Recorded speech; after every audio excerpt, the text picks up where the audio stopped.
राम राम किसान भाइयों।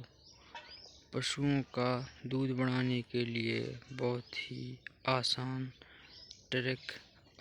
तरीका बताने वाले हैं। इसमें पशुओं को सबसे पहले एक सिरप पिलानी है जिससे उसका पेट पूरा साफ हो जाए। सिरप मार्केट में आसानी से अवेलेबल हो जाती है और जब पशु नया बछड़े को जन्म देता है या पशु को जब जन्म देती है तब उसके लिए यूटरबिन करके एक सिरप आती है, उसे पिलाएं ताकि जो उसके पेट में गर्भाशय में जो कचरा होता है वो सब साफ कर देती है, जिसकी वजह से पशुओं को अच्छे से चरने में और भूख लगने लगती है और आसानी से चारे को खा लेती है। इसकी वजह से उसका डाइजेस्टिव सिस्टम मजबूत हो जाता है सफाई के कारण पेट से, और इस वजह से पशु का मिल्क प्रोडक्शन बढ़ जाता है।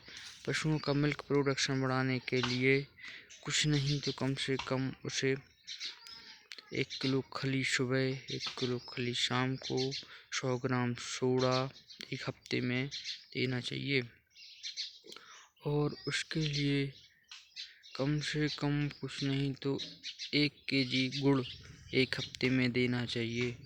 और बहुत से कैल्शियम मार्केट में अवेलेबल हैं, महीने में कम से कम 1 कैल्शियम की बोतल पिलानी चाहिए। इससे पशु जो है तंदुरुस्त बना रहता है और ठीक रहता है। पशुओं किसान भाइयों, अब अपने भारत में भी एक से एक पशु अपन क्रॉस के माध्यम से नई पीढ़ी बना सकते हैं। चाहे वो नॉर्मल भैंस क्यों ना हो, उससे अपन मुर्रा भैंस बना सकते हैं। सिर्फ इसके लिए जो सीमन होना चाहिए वो मुर्रा भैंस का होना चाहिए।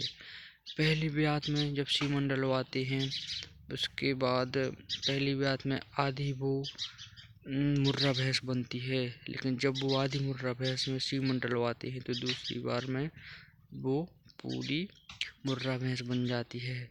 तो मुर्रा भैंस को ना खरीद कर कम पैसे में उसे मुर्रा भैंस बनाने के लिए यह आसान तरीका अपनाएं।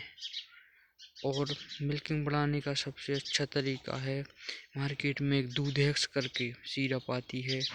जो पशु रेगुलर होता है, दूध कम निकलता है और दूध कम निकलने के बाद भी जैसे मान लीजिए थोड़ा 5 मिनट के बाद निकलता है, थोड़ा करके दूध देती है, उसको सही करने के लिए, इर्रेगुलर लैक्टेशन के लिए सही करने के लिए भी दूधेक्स नाम की टैबलेट आती है और दूधेक्स नाम की सिरप आती है। तो उसे कृपया कर आप अपने पशुओं को पिलाएं और रिजल्ट देखें। और सभी लोग अपने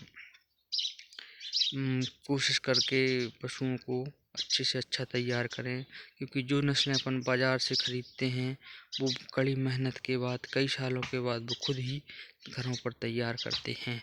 जैसे कि मैं इस भैंस को, ये नॉर्मल भैंस है, इसको मुर्रा भैंस बनाने में तैयार किया है। अब इसकी जो बछड़ी है ये देखिए, ये अभी आधी मुर्रा भैंस है, इसमें मुर्रा भैंस का सीमन डला हुआ है। अब ये आधी मुर्रा भैंस है।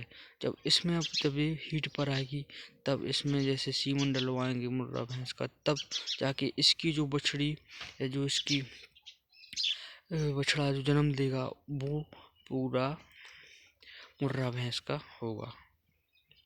जय हिंद, जय भारत किसान भाइयों, राम राम।